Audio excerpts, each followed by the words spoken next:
Hi guys, Argrim here, and welcome to another edition of Tutorial Tuesday. What we're going to show today is how I do my lines, or at least give you more of an idea of a different situation where you could use it. So, for my lines, I'm just going to start off with the settings. As you can see, I have mine as more or less the thickest possible. The actual size doesn't really matter because I can change that pretty much whenever I'm doing a drawing. I don't really have a situation where I have a specific line number or anything, so that varies picture to picture. But for this, I always have this picked as it because it gives it more of a solid look compared to, say, if I was to pick the lowest one. See, as you can see, as it goes, it makes it more dull in it, and it's not my thing. I like more of a solid feel to it. But that's preference. Anybody can change it, to what it is. But more of the issue is when you're doing lines. A lot of people I see is having issues is when they're trying to make a straight line, and they're trying to make the line as smooth as possible, like that. So it comes out very shaky. The easiest way to do it is to do it in a single stroke, like so. See, it becomes a little bit more straight. It's a little bit more smooth, and you can keep changing it like so. The other issue is when people are trying to do curves. So they're trying to do a curve or some kind of circle or something like that. The easiest way is when you're trying to do a curve, like say when you're trying to draw somebody's arm or something like that. Trying to do it, oh, it's not working as well, something like that. What you can do is on this, is that for a second? Start using the turn canvas idea. So every program has its own little settings for this, but for sides, delete, and end, as you can see here, these ones right here. And what will that do is it'll turn the page back and forth. So when you're trying to do a curve or something, so you don't have to turn your entire body or turn the tablet or some kind of weird combination. You just turn the whole picture itself, and you can make it. This example like that.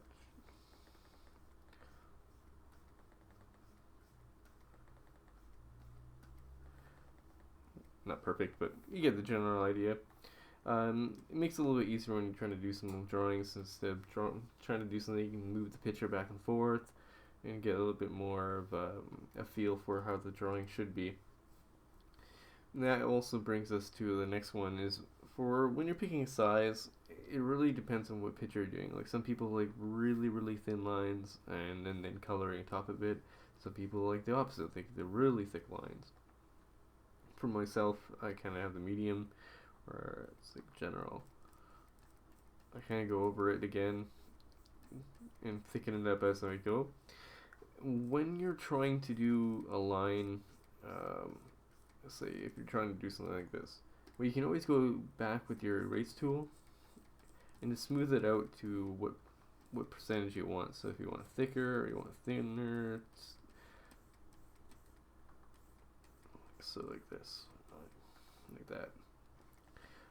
One thing you've probably seen me to do a lot of times is when I'm trying to do like say a shackle or something like that.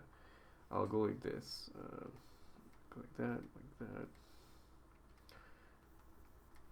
Draw something in between it,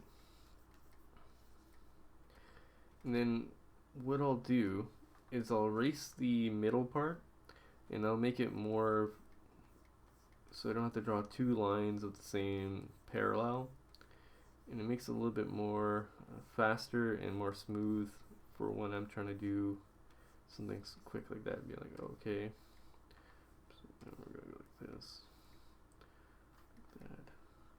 Then the person's arm will be like there, and so forth. Like that. Go like this. See, once you erase, then you don't have to worry about making too many lines.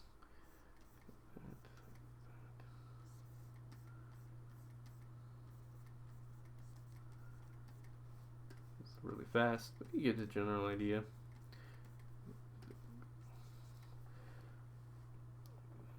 It makes it a little bit smoother when you're trying to do things, so you don't have to worry about it. Just make a bigger line and then just erase down the center.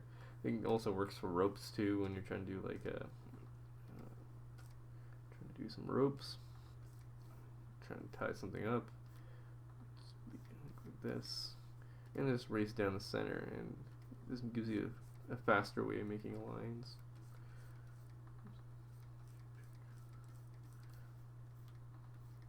Like so.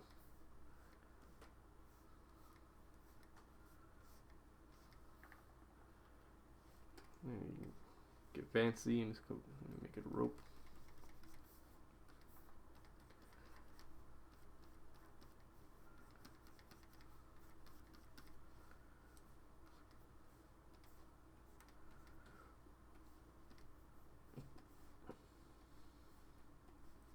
Like so. But otherwise, like I said, just experiment. For when you're doing line art, I don't have too many ideas. They're all situational, so if you bring up something, I might be able to point out where it is. But it kind of gives you a general idea how I draw. And if there's any questions, definitely leave comments. But give me ideas for the next tutorial, because I'm always looking out for those. It's a little hard to think of things I already know because I know them already. So till next time, have fun, and I hope this helps. Later.